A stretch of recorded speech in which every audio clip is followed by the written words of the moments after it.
comment. Hey, what's up, veterans, military? Hey, Steve-O, y'all got any questions on the VA disability compensation process? Anything with VA disability compensation, high value VA secondary claims, direct VA secondary claims, any VA disability benefits? Let your boy know. Hopefully it's not too bright over here. Let me hit it with that. Debo is late for duty. Yes, sir. That's about 1 minute. Come on, dog. Yeah, like always, y'all got any VA disability questions, comments, concerns? Let your boy know. I don't know why it looks like that. Let me. Okay, no. It's just bright. But hopefully y'all can see me. It's Gucci Killers. You know what I'm talking about. Oh, there you go. Straighten it up. But hey, y'all got any questions? Let me know. As always, I'll be talking about any high value VA secondary claims, how to file secondary VA claims. I gotta hit them with them keywords. You know what I'm talking about? VA disability compensation, any VA benefits, 100% permanent total, how to get there, and what you should do. Was Gucci with a beard, kind of wild looking, but it's all right. It's all right. But hey, as always, talking with one of our buddies today, a couple of buddies today, but mainly discovered that for veterans who are trying to obtain their medical records, you can go on to TRICARE online portal. But however, right now they're doing a transition, and if you don't obtain it, whatever information that's in it right now pertaining to your VA, your active duty STR medical record, it's going to be transferred to another system, another website. Some data may be lost. So I definitely recommend that any of y'all who are out there who are missing your medical file from your active duty time period, definitely go in and check on that. And you can go to Google, type in TRICARE patient portal. It should be the first or second link. It says right there. Yeah. Anyways, any questions, concerns, comments? Anything on the VA claims process, VA disability compensation process? Let your boy know. You're going to be answering questions, comments, concerns, anything, y'all come through. Y'all want to say hi, hello, hit the like button. I appreciate the strife, appreciate the questions. So let's get into it. Let me see. If I put that down a little bit. There you go. It's a little bit. Little Gucci Killers. Okay. Let's talk about sleep apnea. So, got detailed videos. I got two or three detailed videos on sleep apnea. But when you're trying to go for sleep apnea, the main thing, if you're trying to go for direct, the main thing you need to see is if you have any complaints of sleep issues, sleep disturbances, anything pertaining to sleep. Make sure it's in your service treatment record. If it's not, if you have one or two things, definitely you're going to have to follow that up with a personal statement. How and why did you complain about any sleep issues, in the 40 years you did in the military?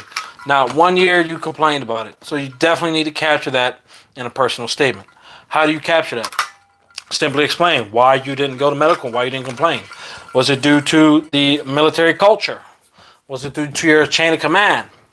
Was it due to the leadership position in which you held? A lot of different factors go into why you didn't go to medical. Was it not available? Was it always too crowded? All of these are taken into consideration. But how's the VA going to know that? Gives you any type of consideration if you don't articulate yourself. Yeah, you may be prepared for a CMP exam, compensation and pension exam, but, whenever you go in there, that examiner may not write everything down.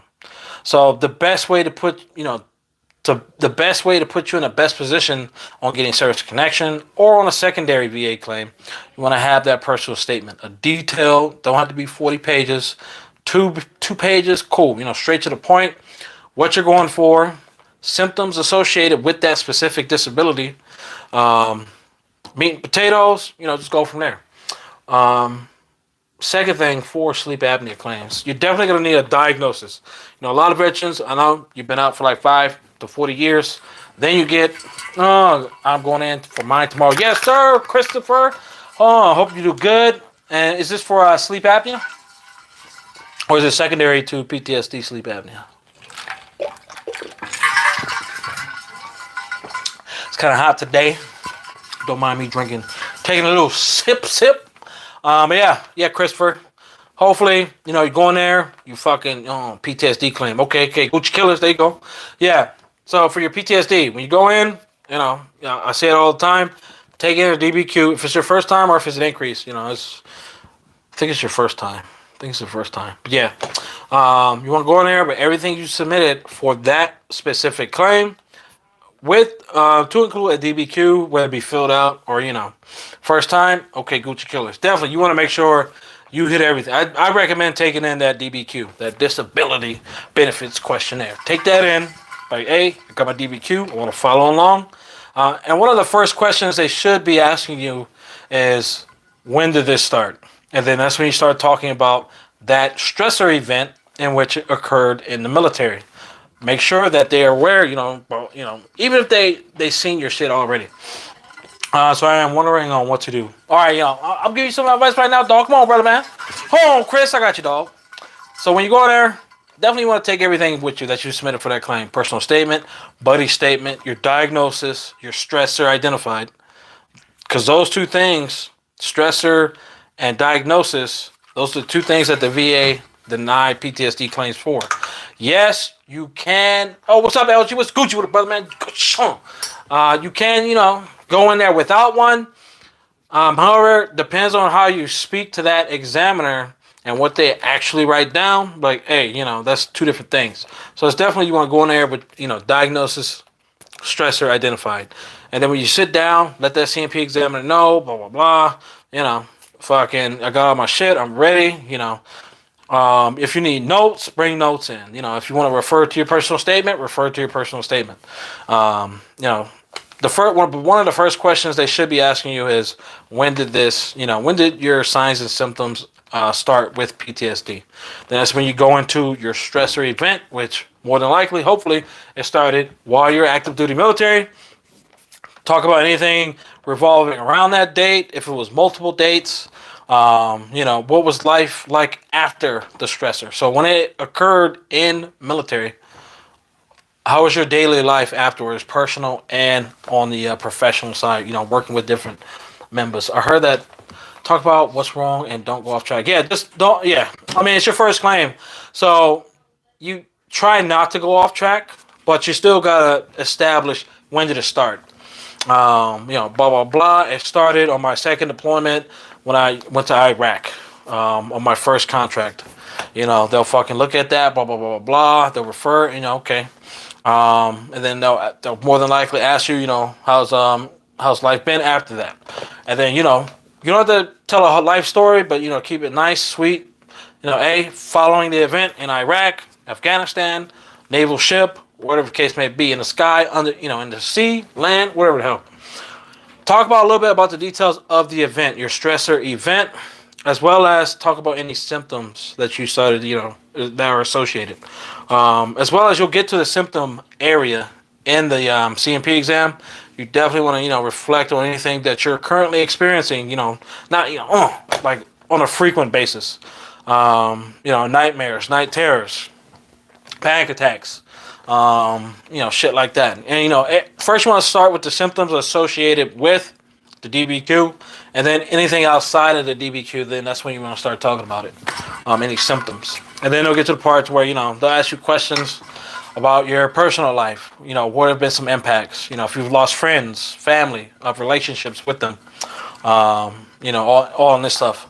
But definitely you don't want to, one of the biggest mistakes a lot of veterans talk about is like family issues.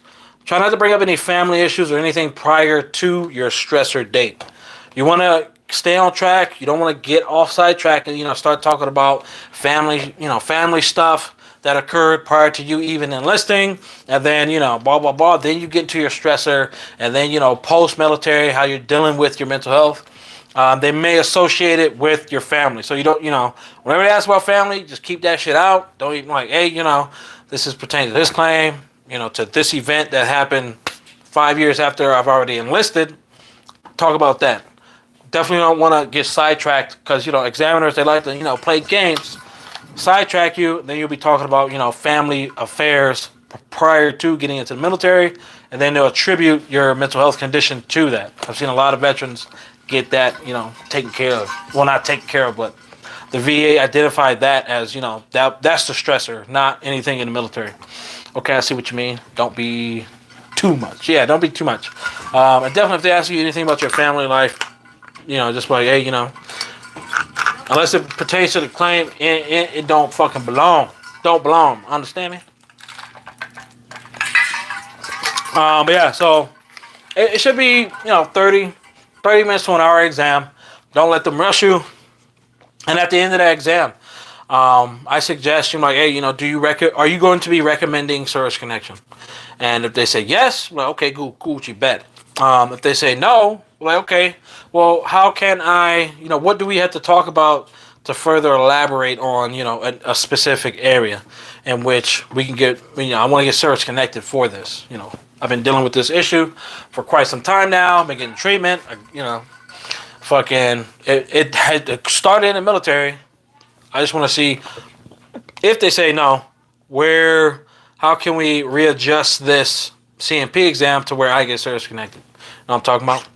You shouldn't be going in there, talking about it, and then at the end, they're like, oh, I got to talk to my supervisor. No.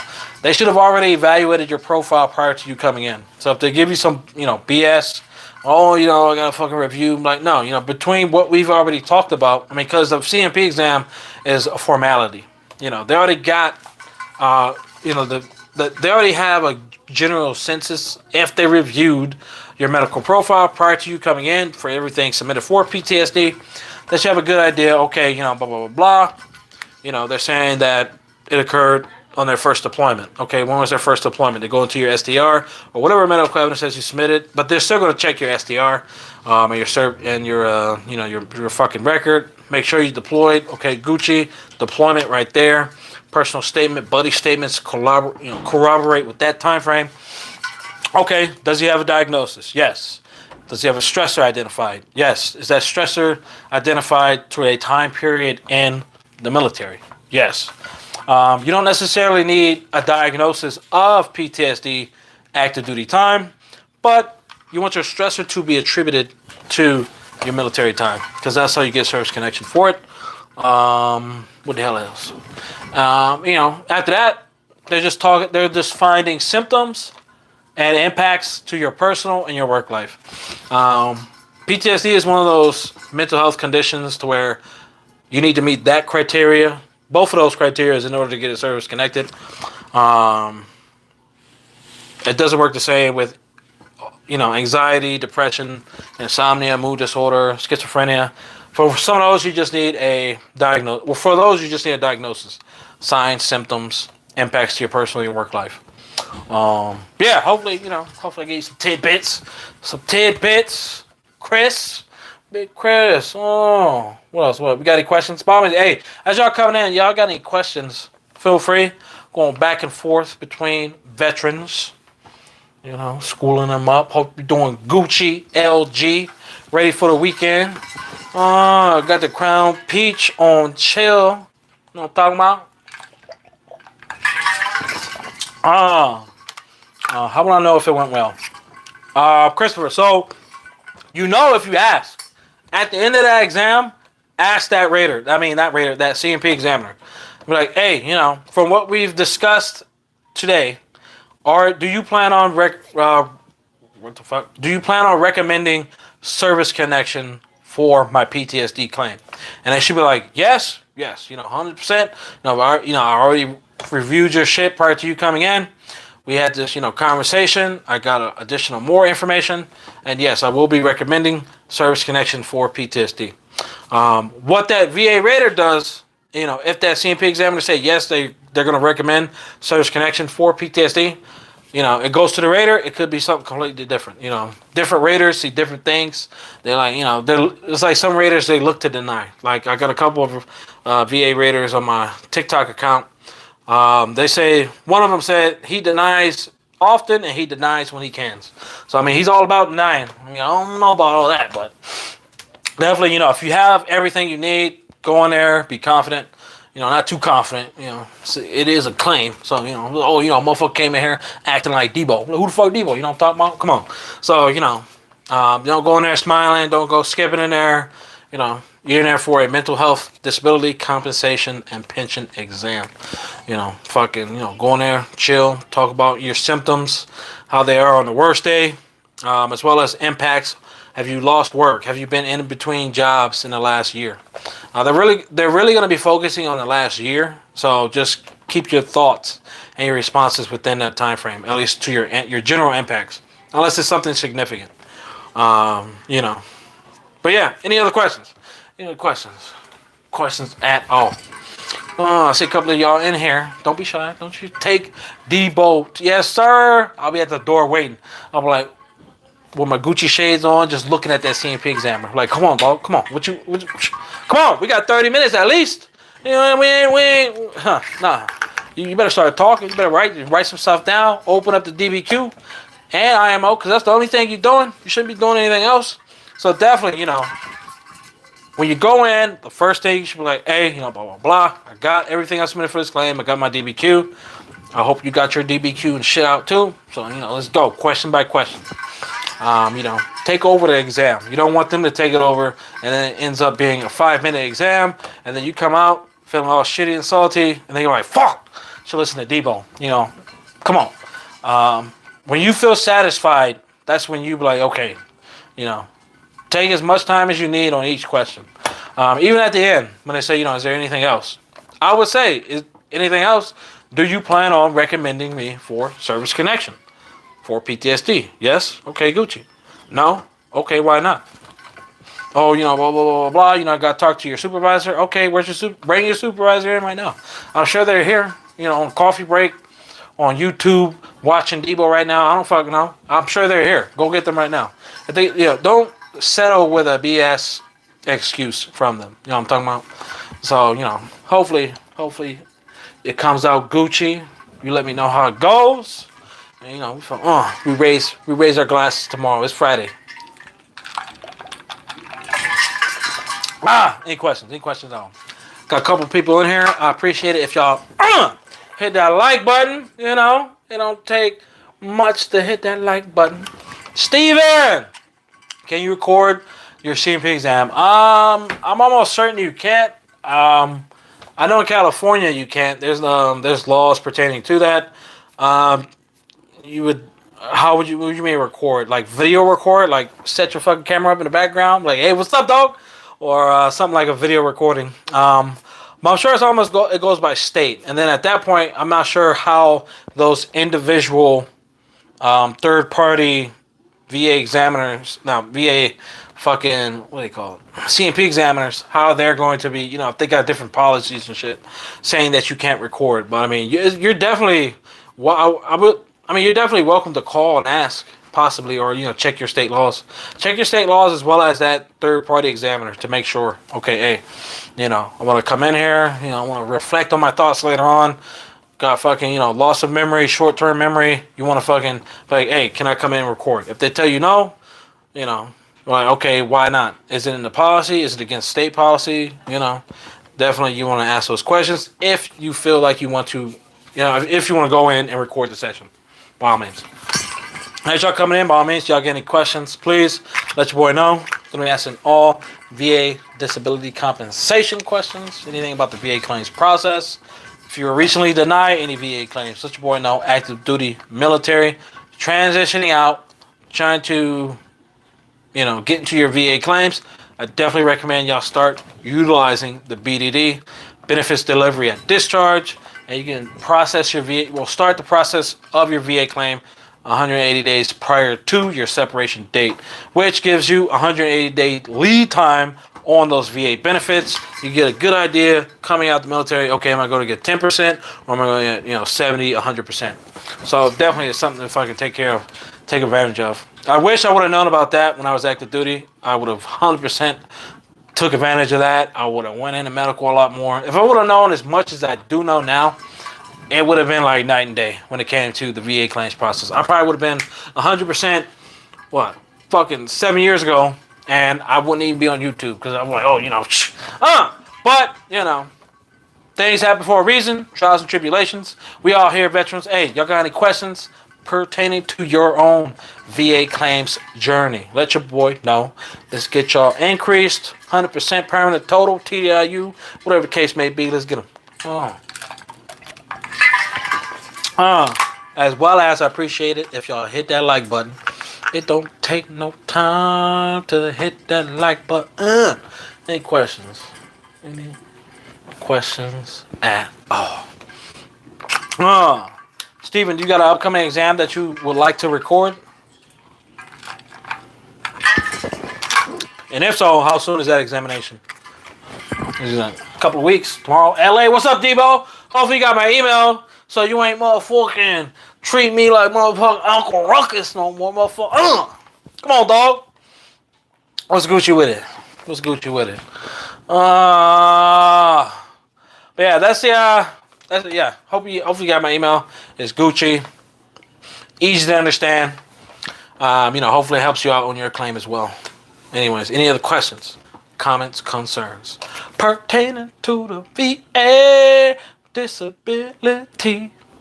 Anything at all? Anything at all? Ideas how to file for secondary VA disability, secondary service connection. What else? 100% permanent total, 100% benefits. Hey, go, Steven. Even Stevens. No exam schedule. Just wanted to know. I hear so much BS. Yep. The examiners pull on bets. 100%. 100%. Yeah, I definitely. If that was an idea, I mean, I wish I would have thought about that when I went in for my mental health increase, because that definitely would have been a good, a good video examination to take. Because that examiner, he was just 100% like out of pocket, cap, Uncle Ruckus, I ain't fucking with it. So, yeah, definitely. There's a lot of CMP examiners. What rank did you get off as? It don't matter, LA. It don't matter. Did I forget to redact some information in there? Anyways. What's up? What's Gucci with it? Hey, as you're coming in, y'all got any VA disability questions? Anything about the VA compensation process at all? Let your boy know. Recently denied claims. Hey, if you've been here this long, please hit that motherfucking like button. Don't be shy. Don't be shy. You ain't gotta be shy. You ain't gotta be shy to hit the like button or ask a question, comment, concern, whatever the case may be. Let your boy know. I do. Steven. Hey, I got busted down. He got busted down to E1. He busted up his sergeant. Yes, sir. Fucking up the sergeant major. Like, fuck out of my face. Slap that motherfucking hind tight off his head, dog. Come on. Let's get your boy. Get your boy. Yes, sir. Yes, sir. Debo retired as night ops. Yes, sir, your boy. So the night ops portion of my channel, it came from like when I was in my first unit, deployed 2 times with them, and I had a Master Guns. He was a 0369, fucking cool ass motherfucker. Actually did cool things in the military. Like he would always tell us, some way, somehow, get that shit done. You fucking, even if you gotta revert to night ops. I'm like, night ops? What the fuck does that mean? He's like, night ops, baby. Get it done. Regardless of whatever happens at night, stays in the night. No one gives a fuck. You know what I'm talking about? So, get it done. If it's like PT to fucking Marines, get this gear from fucking 50 miles over here, night ops, baby. Night ops. So, definitely, hey. That's the night. Put a little portion of my military in there.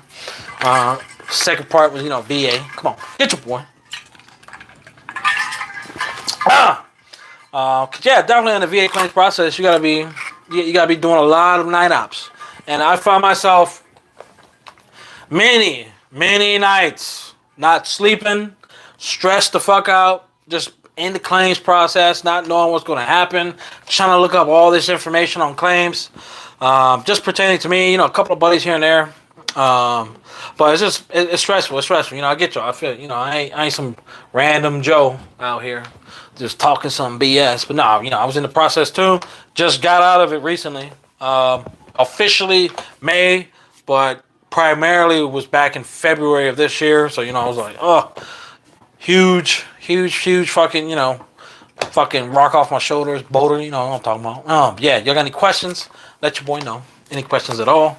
I see a couple of y'all in here, hit the like button, hit the hearts, whatever case may be. Come on! Fucking playing games. I do plan on getting off in 5 minutes if no one asks a question. If no one asks a question, I'm out. It's hot. Come on. And as always, if I do get a question, time is but a number. So let's go. Let's get it. Anything else? Got your email, man. Yes, sir. Hopefully that shit is good. Yeah, you're very welcome. Very welcome. Yes, sir. Hopefully that helps you on your sleep apnea claim. Come on. Get your boy, LA. Get your boy. Get them benefits too, baby. LG. Very stressful, bro. Especially when you thugging it solo. Yeah, it is, dog. 100%.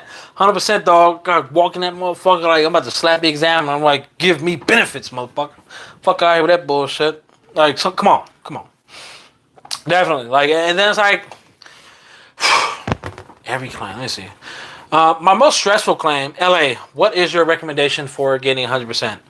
I recommend first, see where you're currently at. I'm at 90%. Okay.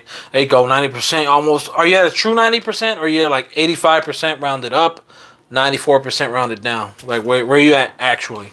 But I recommend whatever you're currently service connected for, see if you can increase it further due to your complaints and medical history, as well as the CFR 38. See if that specific disability can increase. Once you've expunged, maxed out all of those or gotten them to a point, VA denied me for pain in my left knee and ankle.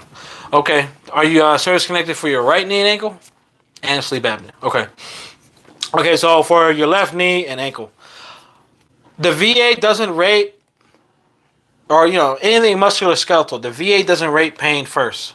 First they rate limitation of flexion, limitation of extension when it comes to knee. Knee, like you can't fucking, I ain't gonna show my knees because I got these massive quads. But if you're if you're sitting down, extension.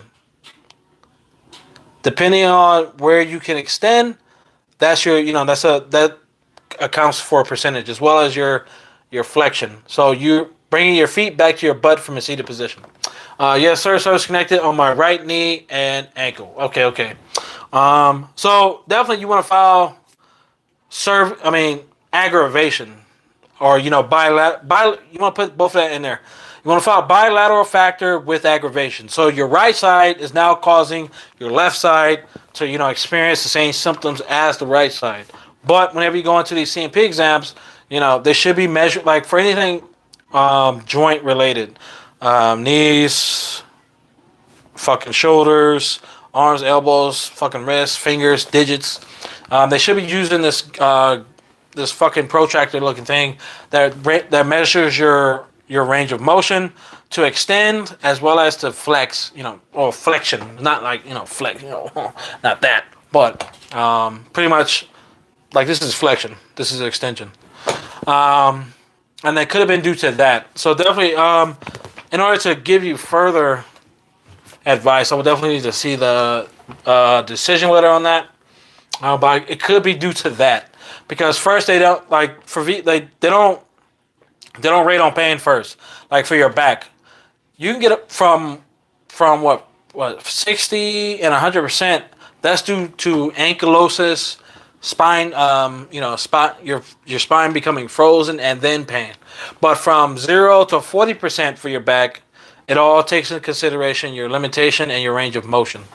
Debo teaches us about medical terms. No, sir, I don't know. Nah, there's some medical things I can't. I mean, I when I dig it out, only when it comes to like muscular skeletal things. I was a personal trainer, I was like, I'm still like into like some type of fitness, walking, whatever fuck. LG, bro, I really want to try a daytime sleepiness secondary to my PTSD, but it's static, and I don't want them to do no trickery. Yes, sir. Flexion, baby. Flexion, baby. LG, if it's static, it's good. I'm telling you, like, the VA, they can't come back and be like, okay, let's fucking take that shit off. No, once it's static, it's static. But if you got something else that you could, if you got something else that you could secondary it off of, I would definitely recommend that route, especially if your PTSD is your highest percentage. You don't want to fuck with that. Like with mine, I wasn't direct service for mental health. I got my mental health secondary to tinnitus. So, I mean, tinnitus is only 10%. If they came back and reevaluated it, what, you gonna give me fucking -10? No, it'll be a 0%, whatever, mental health they gave me. So, the risk to reward was a lot better than not putting that claim in. Why is it so hard to get sleep apnea rating from my PTSD? It's not hard. A lot of veterans don't complain about it. So, one of the biggest contributors to sleep apnea due to PTSD is excessive weight gain caused by the medication, which causes your neck to get fat, your tongue to start, your tongue, whatever fuck. It causes sleep apnea, the excessive weight gain, as well as before the weight is being gained, you'll be stress eating. Like most of these antipsychotics, or whatever fuck, however you pronounce them, they cause us to stress eat. And, if we don't already have some type of fitness routine, walking, running, biking, fucking flying for some of us, hey, whenever we eat, it's going to go straight to the gut. Because, after we eat, what do? We either sit down in front of the TV for 2 to 3 hours, watching Netflix, Hulu, Amazon Prime, or we go to sleep, or go to work. And very few are going to go to work right after dinner. But, that's the causation. I do have an in-service event for my sleep.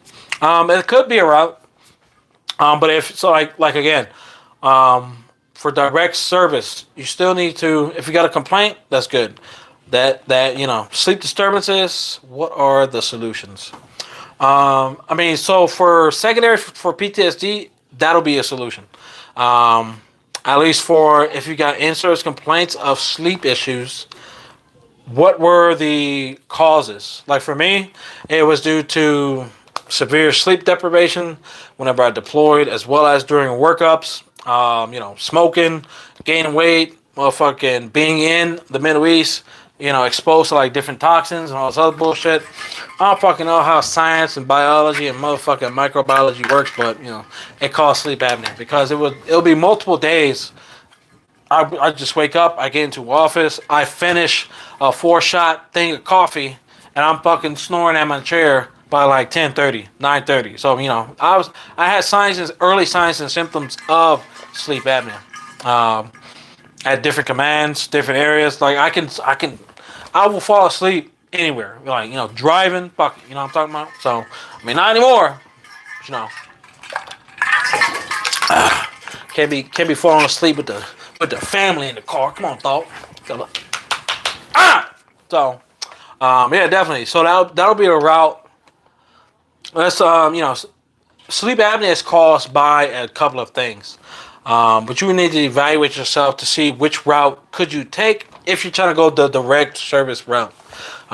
If you're going to go the secondary route, sleep apnea can be secondary to most respiratory issues to include rhinitis, sinusitis, asthma. Sometimes they do roll it with asthma and sinusitis if you don't have two separate diagnoses, as well as if they can't be differentiated from. So outside of having a respiratory attack with sinusitis or rhinitis, whenever you're experiencing sleep apnea, it's due to the aftermath, not during a sinus attack or fucking rhinitis, fucking nasal blockage. Hopefully that answers the question. And then one of the most common secondaries is PTSD, or PTSD, anxiety, and depression. All of that medication causes for stress eating, excessive weight gain. I've seen very few veterans secondary to tinnitus. I'm not sure how they do that because I'm not sure how does an auditory issue, equates to a respiratory issue. I don't know the science behind that. Very few veterans have gotten that service connected. No veterans that I know. But yeah, so I do know a veteran. He got 100% for sleep apnea, direct service, straight out the Navy. Um, just due to like while he was in, he worked on a sub, and on a sub, between a sub and naval ship, whatever the case may be, and on subs, there's not a lot of place for fitness. I mean, you could eat a lot, whatever fuck. So while he was in the Navy, he would gain excessive weight from eating. He was still in shape. He was like that type of person to where he literally carried the weight well. He wasn't like this massive fucking Popeye the Sailor Man looking ass motherfucker. No, like he had a pot belly, whatever case. Like he was fresh. He got out the military. He filed for sleep apnea. He went into his sleep study, and like 30 minutes into his sleep study at the VA, the fucking examiners woke him up like, "No, you 100% dog. Get the fuck out of here. You ain't doing this right here." So it just depends. Just depends. And definitely, I mean, he had a lot of insurance complaints on that as well.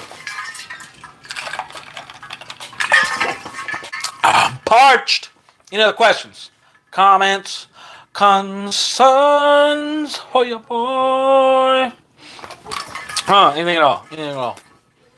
Anything at all?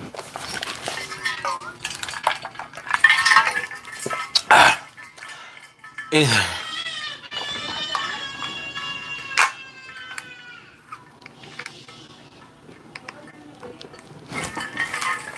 I think the daughter hit the wall or something. Maybe the dog hit her. But hey, if y'all ain't got nothing from me, hopefully y'all VA. Dad vibe shirt, yes sir. Motherfucker, I'm the guy. Hey, till next time. I'll be live tomorrow. Before I start sipping on that Crown Peach, catch me before I'm incoherent, cause let's get it. Hey, this is D Bo out. Y'all stay Gucci with it. Enjoy your Thursday night leading into the weekend. Hopefully, y'all got some good plans prepared for yourselves. It's hot. Make sure you're drinking water, or at least drinking a nice iced tea mixed with some whiskey or a frozen margarita. Don't matter. Hey, but it's motherfucking Debo out. Y'all say Gucci with it as always. And this is motherfucking